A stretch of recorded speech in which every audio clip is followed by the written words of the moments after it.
Welcome to another video showing a custom project recently completed. This custom project is a modular, well, it's not really modular, it's a trench set that is designed to accompany a previous set of boards that were built for displaying a World War I trench line. The boards are designed differently than the original boards in that the original boards, which I'll show you a few other components to this set in a second, were flat boards with muddy, marshy areas with dead trees and open areas, allowing the modular trench pieces that I've previously produced to be placed on it to create trench lines. The customer wanted the next set of boards, these three here, to feature a raised surface because the conflict that he's modeling leads towards a city or a town on a hillside. So I suggested that I could model the trenches as being built in for this side, and then he could take the modular pieces, the sectional pieces that he'd already purchased, and place them in front here, creating yet another trench line. So you'd have one trench line in the front with openings going to the back to a second trench line in the back. A couple features about the set that are different than what you could create with the modular set is that the modular set features wooden backing, and what I decided here was that in the effort of speed and appearance, I think, and also ease of construction to save some time, I opted for corrugated tin siding or iron, and then added some rust effects to dress that up, give that a little bit more of an improved appearance. This seemed to work out pretty well, and it's definitely something that you'll be seeing again in the future in other projects. The other important difference is that for the sandbag tops, what I did is I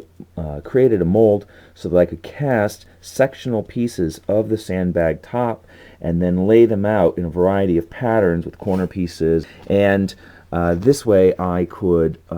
create a layout of very design, yet still have the ability to produce future sets that will utilize this mold, and you'll be seeing more trench boards being produced for the modular board sets that I sell probably in a few months. The layout was designed to try to mimic some of the features of World War I trenches, where they have lots of angles dividing up areas so that when a shell would land and explode, people in adjacent parts of the trench would be saved from that because the shrapnel wouldn't travel, obviously can't travel around corners, so you'd be spared from the blast because of all the angles. The customer wanted a machine gun nest area, so this machine gun nest was built. I basically, let's see if I can get out a light here, I added a few steps leading up to it and then raised up the firing platform here so that the machine gun crew could sit in a kneeling position with a tripod mounted weapon and still be able to see over the sandbag so that they could fire over the trench line and basically have a line of fire onto the open field of battle. He also requested an artillery position, so I opted for a slightly different design here, squared it off, stuck it in the back, and lowered the firing platform to the traditional firing platform height, which I have modeled in various sections of the trenches. This would allow troops to be standing but could still see over if they needed to, and then I assume if you wanted to kneel and you were taking coordinates or commands from a spotter, then the artillery crew would be protected. I modeled firing platforms along various front-facing sides of the trenches so that 28 to 30 millimeter figures could see over the trenches, and these are 30 millimeter tall what are these, AT-43 UNA troopers, and there are various spots throughout the trenches where the sandbags dip down, where there are gaps in between, so that figures. I'll give you an instance here. You can see here. So let's see if we need some contrast behind that to see. Anyway, so there are dips in the sandbags at a variety of locations where troops could see over. If you had a particular model with a rifle that needed a little bit more accommodation, there are several of those scattered throughout based on the way the sandbags were molded to give it a little variety.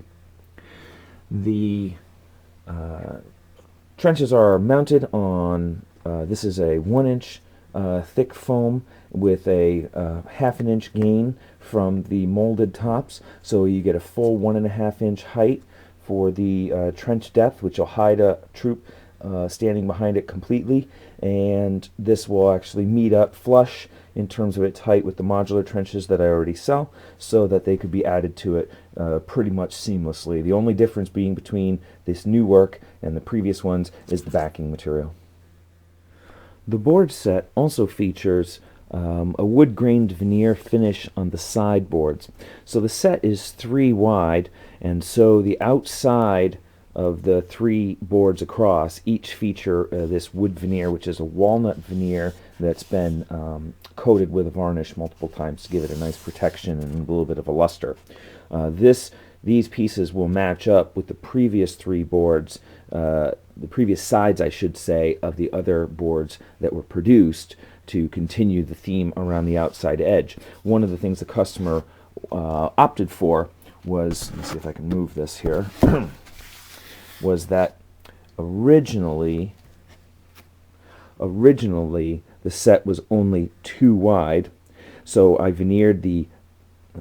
outside edge of those 2 boards. Now he's asking for an insert in the middle so the boards can be separated, preserving the exterior veneer sides, and so this is going to be an additional row to the back of the board set, modeling again the center board that will not have veneer, and then having the 2 boards on the edge that have the veneer. And I'll show you the middle boards that are being inserted into the previous board set. So here we see the 2 boards that are going to be added as an insert into the existing set that he has.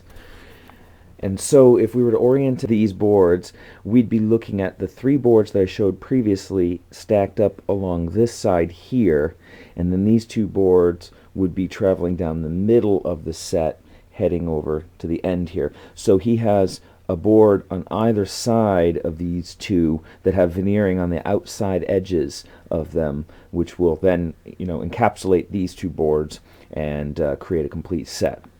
The boards feature a variety of dead trees, and actually going back, I started to want to add a little bit of foliage to some of the trees to show that they were blasted, but I realized in the old set that I'd kept them all bare, and so I didn't want to deviate from that and create too much of a striking difference between these and the previous work done, so I decided to opt for them to just remain all dead. The craters, he asked for some larger craters in the center of the board. In the main, this is going to be now the middle board of the 9, and so some larger craters with puddles in them, so I did that as well. And then overall the board just features some minor cratering scattered around, as well as a small amount of vegetation and some more water added here or there. So this completes a 9 board set. The boards are, oh gosh, I think they're 24 by 18, so the entire set then would be 6 feet long, and what is that, 18 times 3, 36, is that 44 across? Well, forgive me, my math is a little off here. In any case, if you want to see close-up photos of these boards, you can always visit TerranScapes.com to see a complete, more detailed photographic depiction of them, and you can also see other custom projects that TerranScapes has done. And of course, if you're interested in having custom work done, there's a new system that I've put up for this year. It's a little bit of sort of an experiment that I'm going to conduct for the first at least quarter of the year and see how it's working out. So far it seems to be working out okay. It's a bit of a hybrid system between meeting the needs of the customers and meeting the needs of myself, as last year I really just got overwhelmed with some custom work requests.